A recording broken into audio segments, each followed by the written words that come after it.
This episode is brought to you by Sacred Rights, which provides support, resources, and networks for religion scholars committed to translating their research to a broader audience. You can find more information about their work at sacred-rights.org.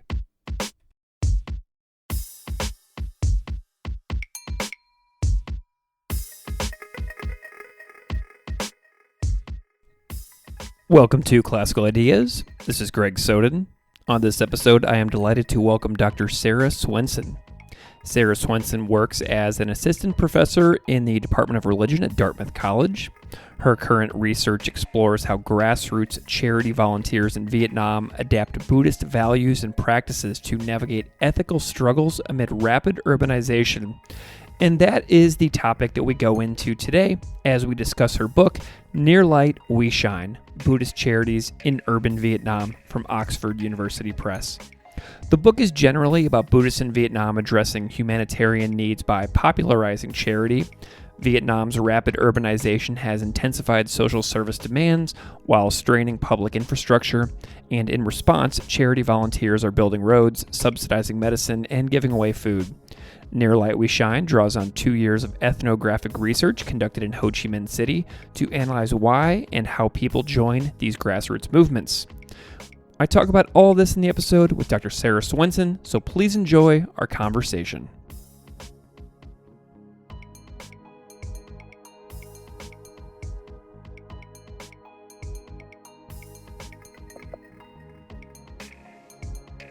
Dr. Sara Swenson, welcome to Classical Ideas.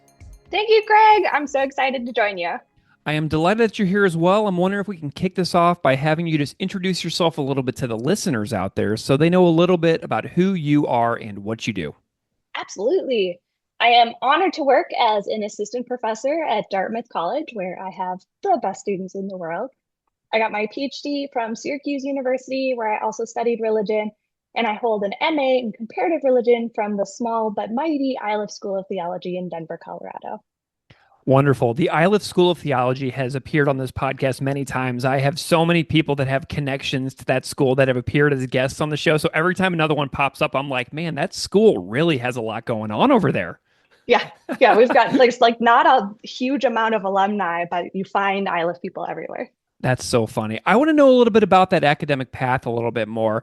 I want to know how you came to find your areas of interest, but take me back to when you started to kind of become aware of religion as an area of interest in your life and kind of trace that journey for me.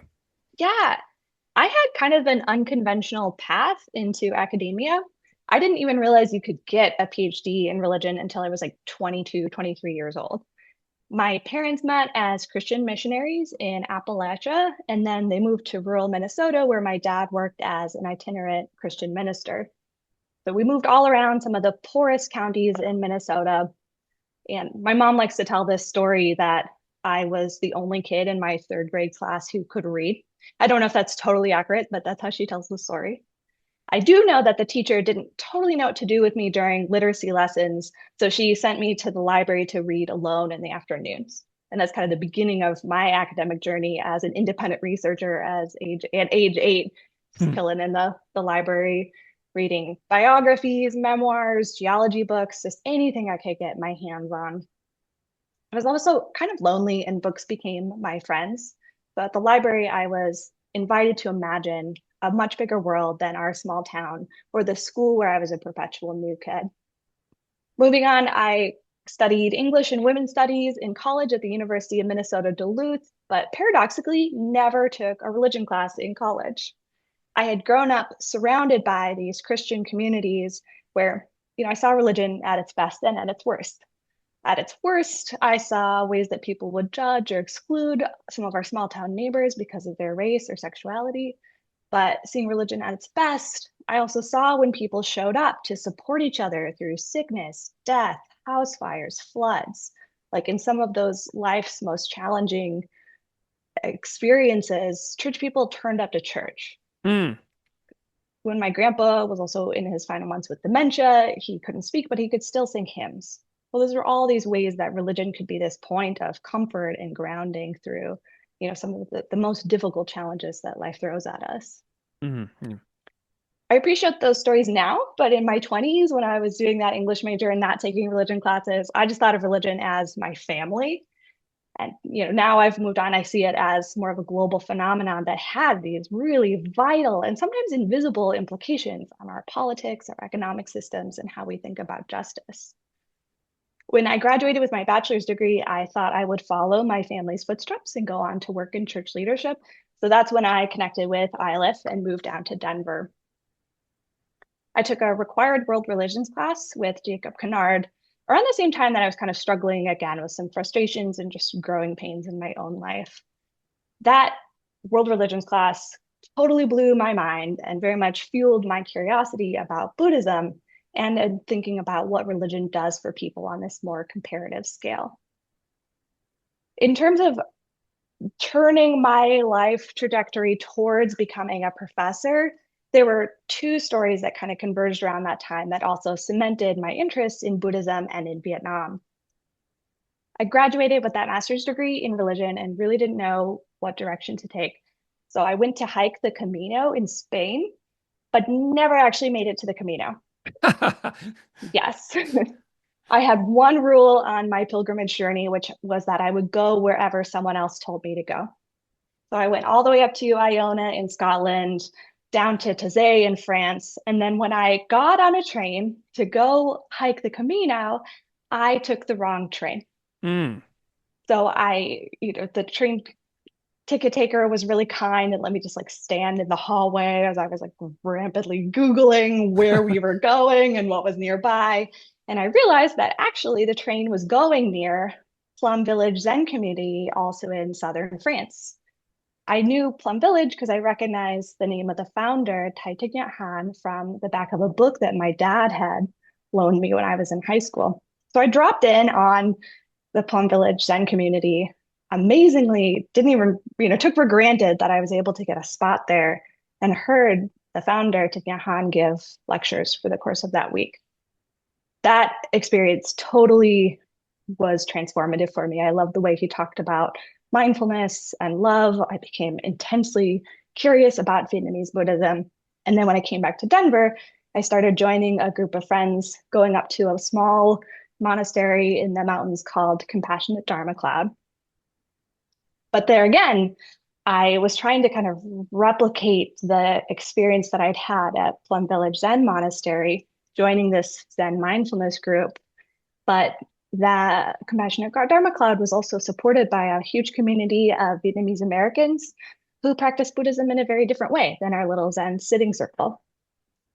I owe a lot to those temple grandmas for kind of taking me under wing, setting me straight, and helping me see that there's a lot more to Buddhism than the kind of dreamy, small-minded view that I picked up as this white Midwestern kid, seeing Asian religions depicted on TV, what Jane Uemura calls the image of the Oriental monk as this like timeless stoic wisdom.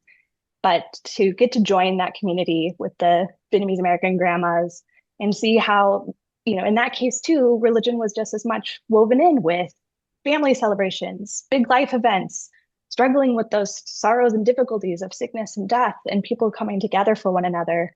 That's when I really started to think of Vietnamese Buddhism and Buddhism in general as just like a much deeper, more complex practice that's really part of people's lives and some of the ways it gets depicted in media about Zen and mindfulness, especially with depictions of wellness today. That is so amazing too, to be trying to hike the Camino and then wind up at Plum Village, because I have so many Thich Nhat Hanh books in my collection as well, and I've seen Plum Village written on the back of every single one of those books for years. And so to randomly be in the vicinity and then be like, well, I'm going to go check this out, and then have that be like such a major turning point in your life is really quite miraculous if you think about it. It's like, okay, I really wasn't meant to hike the Camino. I was supposed to be here. It's just wild. Yeah. That's so There's funny. there's a phrase in Vietnamese that's called having duyên, that's like having the karmic conditions for something to happen. And I didn't have that language at the time, but in retrospect, I was like, what a bizarre set of circumstances that I got to go and hear him speak, before the final years of his life. And that they happened to have an opening. Mm. Yeah. Was it shocking to come back home and like have this experience that was so powerful, and then to tell people like that you were kind of redirecting a lot of your interests and work in a brand new direction because of this trip? Where people at home like, what? Really? I can't believe this. This is shocking. It's in some ways, my family has always been on the kind of mystic side of Christianity. My dad often says God is love, and I'm not so sure there's a difference. Oh, So cool. yeah, so he's the one who had introduced me to Thich Han's work with Living Buddha, Living Christ, Jesus and Buddha as brothers. So looking for ways that people draw on religion to support peace and Mm. advocate for positive change in the world. So I've been fortunate that when I came home, and when you're in your early 20s and you go on a big trip, I think people kind of expect you to come home a little Yes. transformed. I was really looking for it, but I found it in ways that I didn't expect. Awesome. Well, you have a book out called Near Light We Shine, Buddhist Charity in Urban Vietnam from Oxford University Press. What was the, I should know this off the top of my head, but what was the release date of that book? They came out in December 2025. Okay, so it's brand new, still brand Brand new. new. Awesome. Tell me a little bit about the origin of this project. Like, where does this project come from? How did you kind of get this thing off the ground and moving along? The the seeds of the project started with that early personal interest in Vietnamese Buddhism. But after I returned from, my big pilgrimage trip, I wound up actually working in nonprofits for a little bit, supporting the unhoused community in Denver, and started my PhD program a little fed up with the nonprofit world, with the ways people, have to fundraise for charity and really think about the optics of morality and kind of marketing, doing good. So I actually started my PhD program done with charity. Like I didn't plan to study it. I didn't think I would follow that direction. But I had this dreamy idea of moving to Vietnam. I'd studied Vietnamese for 3 years at that point, and interviewing Buddhist nuns about how they were adapting to rapid urbanization and Mm, economic development in Ho Chi Minh City, which is like the economic capital. Ho Chi Minh City is also colloquially known by its pre-war name Saigon, so I'll use both names throughout the sure. podcast. I didn't know anyone in Saigon when I started my PhD program, but a classmate from my Vietnamese language class had just been for her honeymoon, where she'd gotten like a full back tattoo. Hmm. And she's like, well, if you don't know anyone in Saigon, I'm still in touch with my tattoo artist on Facebook. I'll put you in touch. He'll introduce you to people. He's really friendly. So I dropped a message to that tattoo artist, who happened to say, like, oh, if you're looking to connect with Buddhists, I'm a Buddhist, and I'm leading this charity trip this weekend that's going to visit a bunch of orphanages and monasteries. So if you want to meet nuns and talk to nuns, tag along with me on this charity trip and I'll introduce you. It's like handed to you on a silver platter at that point. I didn't even realize it because, again, I was like on this charity trip being like, okay, I'm going to meet the nuns. I'm going to ask about urbanization and Buddhism and economics. But then everyone that I talked to on that trip was like, if you want to understand Buddhism today, you need to understand charity. Many of them also volunteered with other charity organizations. So I rapidly realized yet again I was holding on to my own expectations and misconceptions about what I wanted to find about religion, and folks were really helpful to correct me and to put me on a path to say, if you want to know what we care about, this is what we care about. And that's where the Awesome. charity project started. What does the title mean? Near light we shine. Yeah, the title Near Light We Shine comes from a Vietnamese axiom, Gần mực thì đen, gần đèn thì sáng, which means what is near ink darkens, what is near light shines. Mm. It sounds really lovely and friendly as a morality proverb. It's like, birds of a feather flock together, or, you know, we're judged by the company we keep. Like this idea that by being around good people, you become a better person. But it was actually introduced to me as a little bit of a warning. It's one of these phrases I had a friend say that it's like what your mom tells you when you're hanging out with the bad kid from school, because a lot of charity groups both saw themselves as trying to make the world a better place by doing good for others and doing good alongside other caring, compassionate people. but we're equally wary of other people doing charity for the wrong reasons. So my PhD research wound up actually being super fraught because I was trying to do interviews across all these charity groups that didn't get along with each other. Like Mm. they wanted to do different types of projects for different reasons. They were really skeptical of other charities as not being transparent about their funding or having, shallow, charismatic leaders. There was just a lot of internal skepticism about why people give and where money goes when it's donated. So that Near Light We Shine kind of reflects both sides of that story. One, that people wanted to make the world a better place by being good people near other good people, becoming brighter together. But we're also wary of people trying to do good for fake or wrong reasons. Yeah, I love that the conflict that springs up in the book too, and we're going to get to that in a second too. I promise. Tell listeners a little bit about the methodological approach for the book with working with such a large, sample. Like, tell me a little bit about how you went about this for the methodology. Yeah. My PhD is in religion, but I was all trained by anthropologists hired into religion departments. So I trained with anthropology methods of ethnography, which required lots of time doing like deep hanging out with people, accompanying people on these charity trips, doing extended recorded interviews, transcribing them, and really building relationships. The book then reflects this close storytelling, relationship driven method. And I work through telling stories of real people to counteract some of the misrepresentations and stereotypes that can come through generalizations that have certainly been reflected in your American understandings of Buddhism, depictions of Vietnam through the Vietnam War, Asian communities and their relationships with religion. So my story-driven methodology is really meant to kind of break up that tendency to generalize or to draw on stereotypes and tell the stories of how people understand themselves, understand Buddhism on their own terms, and what drove them to lead these charity programs that had a massive widespread effect in Vietnamese social service provisioning. Excellent. Okay, so who and what groups did you talk to? Kind of give us a preview of who is included in the study. Absolutely. I wound up talking to people from very different walks of life. So the project started with that tattoo artist and this community of young urban people in their 20s and 30s who were kind of reinventing Buddhism for their generation and wanted to be doing Buddhism on the streets. So, like doing compassion, changing the world by connecting with strangers in this massive, bustling city.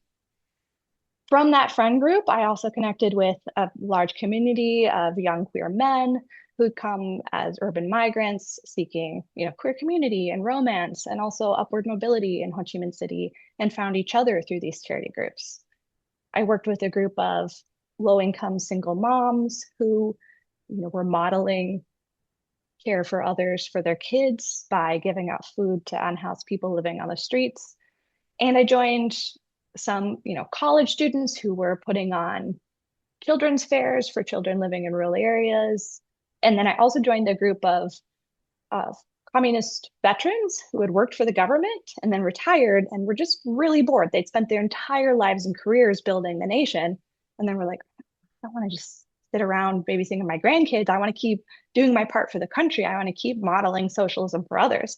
So these amazing women, all over the age of 55, were fundraising to build bridges and infrastructure around the Mekong Delta, and then going on these bus journeys into the woods, into the wilderness to dedicate the bridges that they had built.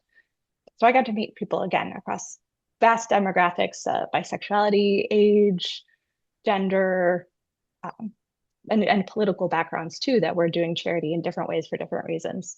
Yeah. Okay, so you alluded earlier to a little bit of not getting along between the groups. I would like to know a little bit about how some approaches with charity groups in Vietnam are at odds with each other. Like, what are some of the major differences in how charity groups there approach their work? Uh, Tell me, like, unpack this like conflict that you alluded to a little bit, but also just kind of tell me what these groups do. Yeah, There were different understandings of what it is to be a good person that are also really tied to the way people perceive gender, sexuality, and politics. So, for example, some people might judge the single moms for having, failed marriages or for, trying to single parent and say, like, okay, if that's your lifestyle, you can't really be a good person. How is your charity going to be effective? Similarly, the community of young queer men faced a lot of kind of accusations that to be queer means that you're, making an inherently selfish life choice. You're not getting married or having grandkids to support your family. And they also use charity to push back and say, we are serving some of the populations with the greatest need and greater suffering by giving away meals at the cancer hospital.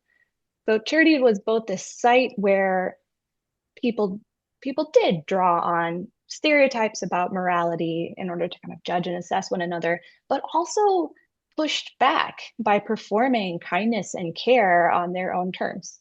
So it was Mm, where a lot of these kind of micro politics played out. mm. Um, I'd love to know how they work alongside the state in providing aid too. Like, how do charity groups in Vietnam collaborate with or against the state in providing any kinds of aid and charitable acts? That was another point of tension across the groups. For some, like those older women who had been communist soldiers during the war, I heard just wild stories of them as like 16-year-old girls confronting American soldiers in the streets. And that was the energy that they carried into rebuilding the nation by constructing these bridges and schools all around the Mekong Delta. So for them, doing charity meant fulfilling the ideals of the socialist government, doing their part to be ideal citizens and to model cooperation for other citizens. There was, on one hand, this strong socialist element to these Buddhist charity groups. In other groups, if especially among families who had been on the side of the Vietnam War that had dreamed of democracy for the country, that had kind of lost a lot when the Socialist Party took over, some of those former former people affiliated with the US military had lost like their ability to work, and their families, lost property, were just plunged into a generation of poverty, but had been middle class and upwardly mobile before the war. So some people had deep critiques of the government that were carried out in the way they did charity by not registering their organizations, just organizing privately over Facebook and almost using their charity to shame the state, to say, we have to feed unhoused people on the street because the government isn't doing it, despite all their promises that socialism would serve everyone. So you saw those political dialogues working out through charity in ways that it couldn't necessarily with the way people speak back to government policies in Vietnam. Gotcha. Okay, so earlier, let's bring Thich Nhat Hanh back in, uh, Yeah, because he is by far what he dominates the global awareness of Vietnamese Buddhism. very much. The Yeah. work that he did for decades is what people associate with Vietnamese Buddhism, and I'm curious if there is any, as somebody who has, been studying this for years, what are some major things that you think people are missing if they don't look any deeper than Thich Nhat Hanh? Yeah. In case anyone's listening and doesn't know Thich Nhat Hanh, he was a monastic scholar and peace activist during the Vietnam War who went on an international tour advocating for a peaceful resolution and an end to the war. In 1966, he got exiled from the government, settled in France, where he established the Plum Village community. And there he started teaching mindfulness as a source of conflict resolution at every level. So, conflict resolution in ending war, but also in supporting family harmony at home and in the workplace. I do think Thich Nhat Hanh has had an enormous influence on secular mindfulness and wellness movements. If anyone is a fan of John Kabat-Zinn or Bell Hooks, both of them count Thich Nhat Hanh as an influential leader for them. So there's ways that when we hear Thich Nhat Hanh and see him as an emblem of Vietnamese Zen, in some ways that actually isn't fair to his story or his legacy either. He was a really dynamic thinker. He did a lot to develop the whole way that people understand Zen in Vietnam through the 1950s and 60s. which is well explored in research by Adrienne Minh Lê. A shout out to her. But these kind of shallow representations of Vietnamese Buddhism do both a disservice to him and to the incredible dynamic complexity of Buddhism in Vietnam and among Vietnamese diaspora communities. So among Vietnamese diaspora and in Vietnam, you get not just this Zen mindfulness, but like I got to experience at Compassionate Dharma Cloud Monastery, you have people who practice Pure Land styles, where you might recite or chant the name of Buddha from another universe who can support you by transferring merit in this kind of magical and mystical way. People read sutras, people do prostrations, people keep lucky charms and amulets and work with ghosts. So there's just a lot more dynamic complexity to Vietnamese Buddhism. There's also local sects like Hua Hao and Cut Si that most people haven't heard of, but are their own amazing contribution of unique sects of Buddhism that aren't covered at all in Buddhist studies yet. Hmm. So there is a lot of research in the field that still can be done within all of these kind of unstudied sects of Buddhism within the country. Is that what you're saying? Yes, come to Vietnam studies, come to Buddhist studies. All right, people, you got your work cut out for you. Um, so, do any other global charity non-Buddhist movements find any inspiration in what goes on in Vietnam? Has like these have these groups attracted any attention from outside of Vietnam that have ideas that percolated anywhere outside of the country? So far, the Plum Village influence has been huge on social activism. I know they've influenced people working with the UN, climate change, anti-racism initiatives. Just a shout out to the recently founded Beloved Community Circles movement that really focuses on drawing social action and community support out of ideals from Vietnamese Zen. So there is the Plum Village side of influencing global charity. But the groups that I studied really haven't had their due or gotten their stories told. Part of the like PR problem of Vietnamese Buddhism is still a hangover from French colonialism. From the 1880s through like 1945, the French had kind of a protectorate colonial status over a lot of Southeast Asia, including Vietnam. And they treated Vietnamese Buddhism as just this like diluted offshoot of Chinese Buddhism. And that legacy still carries in the way that we talk about Vietnamese Buddhism in kind of Anglophone scholarship.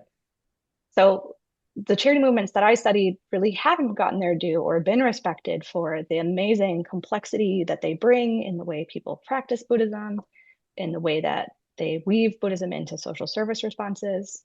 I don't think I mentioned the statistic that in Vietnam, Buddhist charities are actually the second most common providers of social services next to the socialist state. So these charity movements are having a huge influence on the way humanitarian care and social services are provided that has not gotten international recognition. And I hope my book can bring that. What are you most proud of with the book? I know that it's like such a massive accomplishment, like getting a book across the finish line. Like talk yourself up a little bit here. What are you most proud of from this project? I This is really a debt that I owe to the incredible charity leaders and volunteers who took me in, who talked me through what the projects they were doing, who let me tag along with my, you know, as a second language learner of Vietnamese, as a foreigner who sometimes caused, like confusion or issues about my visa when I was tagging along into some of these rural provinces. Like people did a lot and really went out of their way to support my project, which is, maybe unsurprising because I was doing research on volunteers who cared about doing good and they wanted to get that message out. So I hope that my book honors them. I hope that it inspires people to think about the small ways we can do change or persist in trying to do some good in the world. And that's if my book has any legacy, I hope that's it. Awesome. What are you working on now? What are you excited to keep doing in the future? What do you got coming down the pipeline for readers out there? Okay, so the secret tragedy of my charity book is that my research ended in 2019, which was shortly before 2020. And a Hmm. lot of those charity groups, especially the unofficial grassroots ones, had to end their programs during the COVID-19 pandemic. I stayed in conversation with folks internationally with Zoom calls and with, text over messaging platforms. And a lot of those charity volunteers turned their attention into kind of holistic wellness and healing and care for others through this medical side. So my second project is following introductions from people and friends of friends into ways people practice healing, often with this kind of more magical and miraculous side of like Pure Land Buddhism, uh, dealing with things like ghosts, trying to heal illnesses through karma, and the ways that that also interfaces with economic changes happening in Vietnam and the rise of healthcare in that context. Excellent. Well, let's shout out your Sacred Rights Scholars group that you're in. I am very intrigued by the work that you all are doing, and I'm curious how you have found your work working with other Buddhism scholars in the Sacred Rights Public Scholarship cohort. Yeah, the Sacred Rights Public Scholarship cohort got funding from the Robert H. and Ho Family Foundation, which has been a huge advocate in sustaining and growing Buddhist studies and helping make Buddhist studies a helpful resource for anyone who's interested in the topics of Buddhism well beyond the classrooms where scholars work. So uh, Sacred Rights has done their part. They've introduced us. They're helping us think about how to connect with audiences, how to give public talks, and just how to become a more available research. So thanks especially to Brooke Walensky-Lanford for leading our cohort. And I'm really excited to see where those relationships and directions go over the next year or two. Where can people find you if they want to follow along with your future projects? You can find me on my faculty page, Sara Ann Swenson at Dartmouth College. You can look up my book with Oxford University Press, Near Light We Shine. I also have a personal website, S.A. Swenson, SASWENSON.com. And I would love to connect if you've got any questions and talk more.